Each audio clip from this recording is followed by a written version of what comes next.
match did good. This I won't say okay, but this match did really well. It was, not it was not as hype. It was not as hype as Seth Rollins and Logan Paul, but it was a solid match. This match was literally better than I expected. Honestly, I even though I don't really have high hopes for a lot of matches because I want to see how it really plays out with stuff like this. But this match with Lita, Becky, and Trish defeating Damage Control, this was a really good match. Though it was a great match on the list.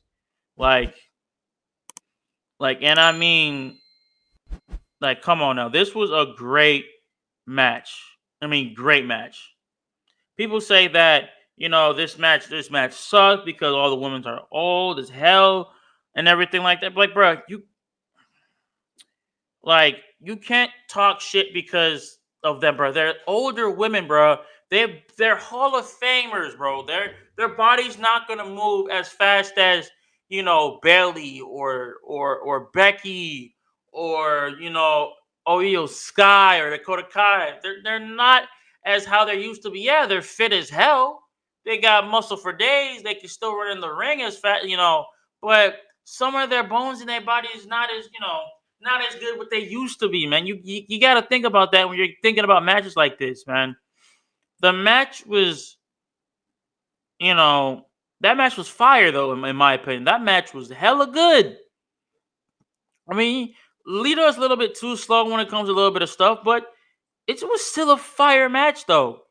It was really good. It was a really good match. I wouldn't rate it very low on a card, but it was, you know, this match had really good storytelling to it. It did. It really had a little bit of a good storytelling because you had Lita coming back, and then we have Becky Lynch doing her thing as the man, and this it was a fire match in my opinion. Yeah, there's some stuff that should have been a little bit better on both ends, but come on, this is like Hall of Famer slash a future Hall of Famer versus entire squad of young, intelligent, talented women. Because Becky Lynch is on her way to become one of them Hall of Famers too, just like Bailey. But it was basically new school versus old school, and old school got the ass, man. Old school, even though Becky's still part of a little bit of new school, but old school still got the ass, bro. Old school came out on top. Old school became dominant. They did their shit. They brought it to the ring, and they put on a very entertaining match for everybody. People say like, "Yo, Lita needs to quit, man. Lita needs to retire." I mean, she's a future Hall of fucking Famer, and plus, this woman looks phenomenal. Her physique and everything in the ring is fucking fantastic, man. Looks like she hasn't aged one bit at all. Same thing goes for Trish Stratus, man. She looks like she hasn't aged in one bit. Like, body physique of herself is phenomenal. Doing getting in that gym like 4 or 5, probably 6 times a week. Doing what she got to do to look great. And look, they're both best friends, future like Hall of Famers, bro. They can do it, man. They can still go in that ring with some young ass talent nowadays and still be on top. You can go in the ring with Raquel Rodriguez, Liv Morgan, Shayna Baszler, Ronda Rousey, Dakota Kai, Alicia Sky, Bianca Belair, Rhea Ripley, and still put on a banger of a match. Them being older, being like the older generation, don't mean shit. Don't mean shit. They're still putting on bangers of matches at their age. Banger of matches. Shit. If I remember the last time that Lita was in the WWE for actual match besides WrestleMania Night 1 was at Elimination Chamber last year in Saudi I think it was Saudi Arabia or in Dubai, one of them places, and it was Lita versus Becky Lynch for the Raw Women's Championship. And honestly, I love Lita. I knew that she wasn't gonna win, but I knew that she's gonna put on a banger of a match. I knew that for sure, and that's what she did. She put on a banger of a match for people to see and people to love. Lita still got it, bruh. I think she's in her 40s right now. She still got it. Lita still got it. Trish still got it. Becky, she never had. She always had it. So I don't really need to talk that too much about her. But people need to stop underestimating, the Hall of Famers sometimes, because the Hall of Famers can still move just like the youngins, just like the youngins of this generation, just like the people of this generation, man. They can still move. They can still do what they got to do. They can still put on bangers of matches, put excellent, exciting moments in the ring, and still, I was like, maybe some of them won't come on top, but they will still give everything they have and make it fun for everybody, for the kids, for the mothers, the fathers, the adults out there, the men, the women in the crowd. And it doesn't matter if it's in the U.S. or across the world or Puerto Rico or Canada or doesn't matter where. As long as the people are happy, as long as the people fuck with their match, it doesn't matter. Like I said, Damage Control did they shit. Damage Control did they shit, but was it enough to put away the team of Becky, Lita, and Trish? No. No, it wasn't. But they still put on a banger of a match, though. They still put on a banger of a match. Even though I would like Damage Control to win, because at the moment they've been losing matches like crazy, and I mean like fucking crazy.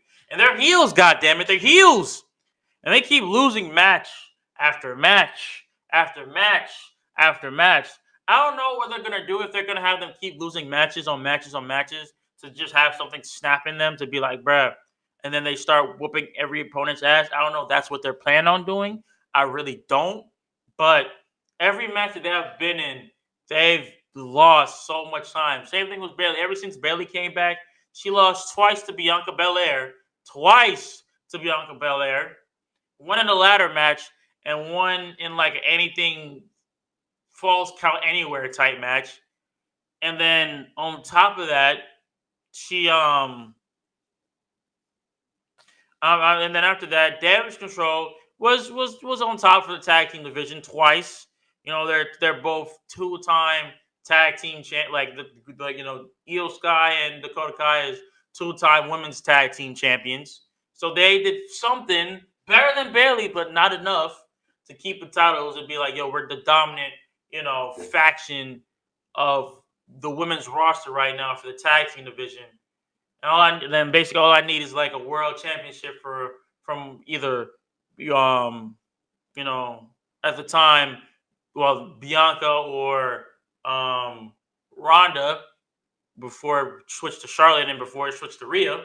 Um, like they wanted her to be in a dominant state of mind, like a dominant faction. Have Io Sky and Dakota Kai as tag team champions, women tag team champions, and then have Bayley as the Raw Women's Champion, and then be a dominant faction in the WWE because they did so much to probably get where they at now. But I don't know what Triple H has in store for them. I really don't. It just all depends on what he's going to do, what storyline they put in. Because right now it's not looking good for Damage Control. I mean, it's not, man. It's really not.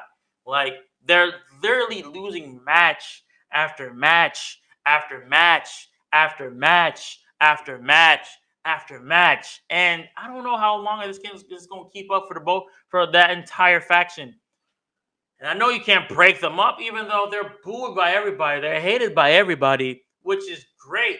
You know, be a great faction to be hated by everyone, which everyone wants, which is great. But having them losing match after match is just not them. I understand if you're a heel, you got to be a great heel. I mean, like I said, there's too many heels on Raw. Way too many heels. And then having most of your faces from SmackDown beating the women's, or the former women tag team champions and Damage Control and Jitter as a whole, it's really not looking good for Damage Control. It's not. It's really not. I love Damage Control. I love this new faction that they're doing. I really do. But with them just losing their matches like this, it's not looking good. It's really not looking good for them. I don't know what's going to happen in the future with damage control. I don't, but they need to stop losing matches like this. I literally thought they were gonna beat Trish, Lita, and Becky. I thought they were gonna do that, but no, they were close. They were close to doing that, but they did it. So, like I said, I don't know what's in store for them. I really don't. They just stop losing so much, man. Just stop losing so much. Try to try to be a better tag team. Try to do something. Go back to the drawing board. Do what you gotta do. But you losing constantly like this, especially Triple H having them losing constantly like this, it's not looking good. It's just hurting their faction, just as anything. It's just hurting their faction at this point. So congratulations to Becky, Trish, and Lita for winning their 6 man tag team match. I want to know what's in store for you know later on because I know next week on Monday Night Raw they have a women's tag team match. The tag team titles on the line and put it up against Raquel Rodriguez and Liv Morgan. And I know, like just already talking about it, I already know that Becky and Lita will retain their titles against Raquel and Liv. So that's no biggie. That's no brainer. But I'm having high hopes for them. I'm having high hopes for their reign. I hope her reign lasts a good long time. Everything. Because I know the next people up to probably take them titles is Shayna Baszler and Ronda Rousey. So it's like I said, it depends on what they're gonna do with the rest of their tag team reign. I don't know if it's gonna be a great tag team reign. I don't know if it's gonna be a bad tag team reign. I just want us to give great matches with great opponents, not shitty opponents like you already know who. So, like I said, um, I'm glad that match. It was a great match. Another great match for night one. Another one in the books for them. So yeah, man. Like let's just see what happens in the future with Lita and Becky Lynch as your women's tag team champions.